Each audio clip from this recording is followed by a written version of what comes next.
Dear viewers, আসসালামু আলাইকুম। সবাইকে শুভেচ্ছা আমাদের আজকের আরেকটি নতুন ভিডিওতে। আমরা আজকে এমএস ওয়ার্ডের এপিসোড 11 দেখব। এখানে আমরা যে কাজগুলো দেখব সেই কাজগুলো হচ্ছে how to shut down computer by keyboard, how to rename file and folder, how to save a file using different name and different location, how to minimize and maximize file and folder, how to change font, how to close document, how to get text automatically। তাহলে এই কাজগুলো আমরা দেখব। তো চলো আমরা আমাদের কাজে চলে যাই। এমএস ওয়ার্ডের পেজ ওপেন করে এখানে আমরা যে কাজগুলো করব সেগুলো হচ্ছে কিভাবে আমরা কম্পিউটার শাটডাউন দিতে পারি। কম্পিউটার শাটডাউন দেওয়া বা যে কোনো ফোল্ডার ক্লোজ করার জন্য আমরা অল্টার F4 চাপবো। কিবোর্ডের অল্টার F4 চাপলে আমাদের এই ফাইলটা ক্লোজ হবে। যে কোনো ফাইল ক্লোজ করার জন্য আমরা অল্টার F4 চাপবো।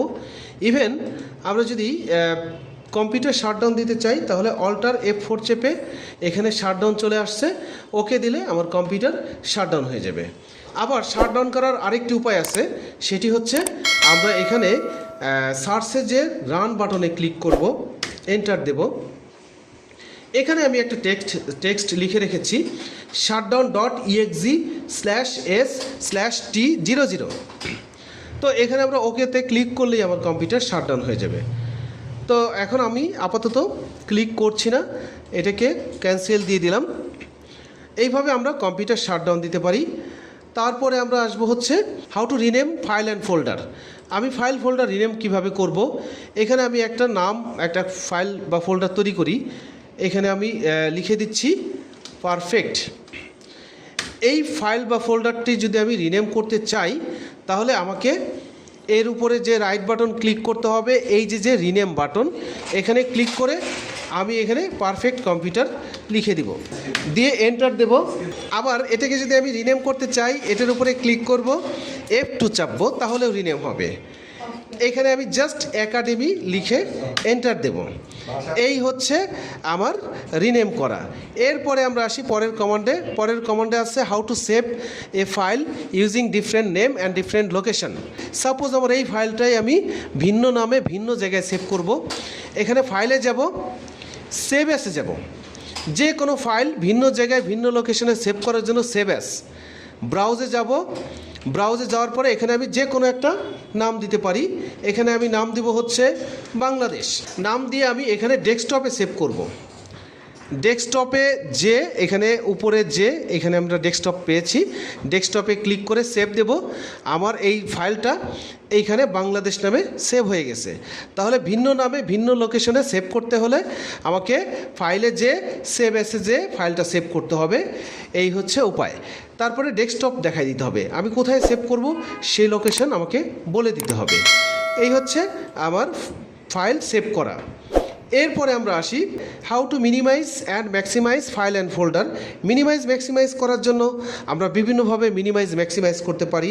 এটা একটা হচ্ছে উইন্ডোজ বাটন ডি, এইভাবে আমরা মিনিমাইজ করে নিচে রাখতে পারি। আবার উইন্ডোজ বাটন ডি চাপলে আমার ফাইলটা আবার ওপেন হবে। এছাড়াও আমার ওপেন করা আরও যে ফাইলগুলো আছে সেগুলো যদি আমি সুইচিং করে আনতে চাই, যে আমি সুইচিং করে এই ফাইলটা না ঠিক অন্য একটা ফাইল আনবো, আমি এই ফাইলটা নিয়ে আসলাম, এই W3 স্কুলসে এই ফাইলটা আনলাম। তাহলে অল্টার ট্যাব দিয়ে আমরা এইভাবে সুইচিং করে একটা পেজ থেকে আরেক পেজে যেতে পারি। আমার যেই পেজটা দরকার সেই পেজে চলে গেলাম। আরেকটা উপায় আছে উইন্ডোজ বাটন ট্যাব, এইভাবে আমরা সুইচিং করতে পারি। আমার যেই ফাইল বা ফোল্ডারটা লাগবে ওপেন করা যে কোনো একটা ফোল্ডার আমি এখানে নিয়ে নিতে পারি। তো এইটাও মিনিমাইজের ম্যাক্সিমাইজের মতোই একটা কাজ। তাহলে আমরা এই কাজটি দেখলাম। এরপরে আসি কিভাবে ফন্ট চেঞ্জ করা যায়, হাউ টু চেঞ্জ ফন্ট।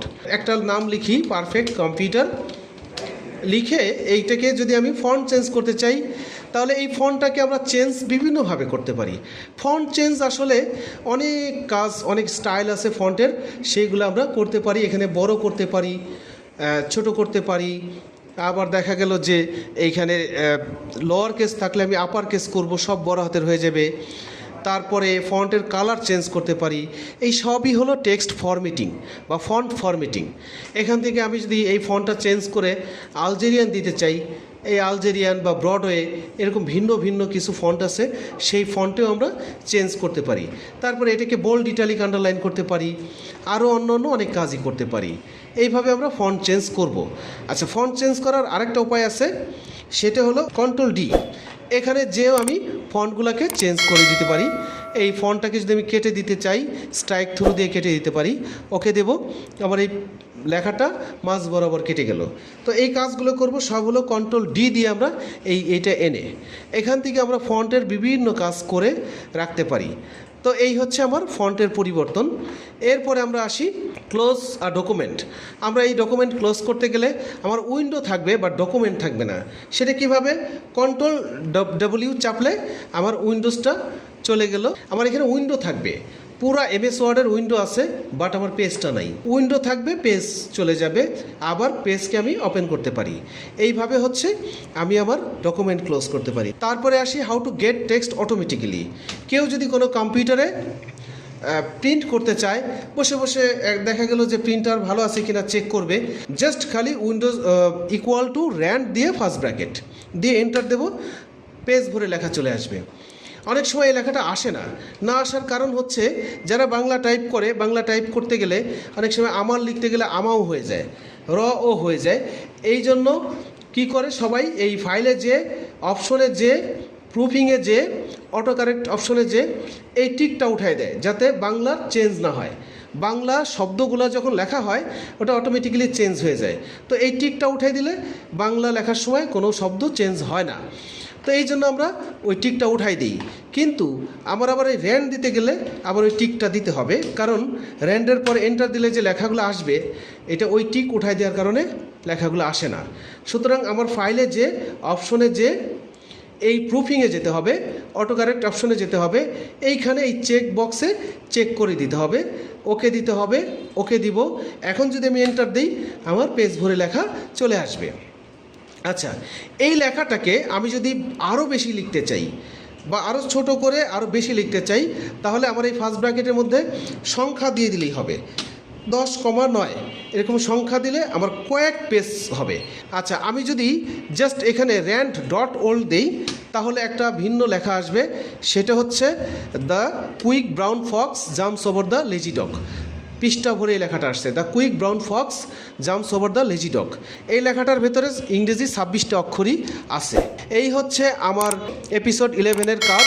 আমরা এরপরে এপিসোড 12-এ পরবর্তী কাজগুলো দেখব। সে পর্যন্ত সবাই ভালো থেকো। আল্লাহ হাফেজ।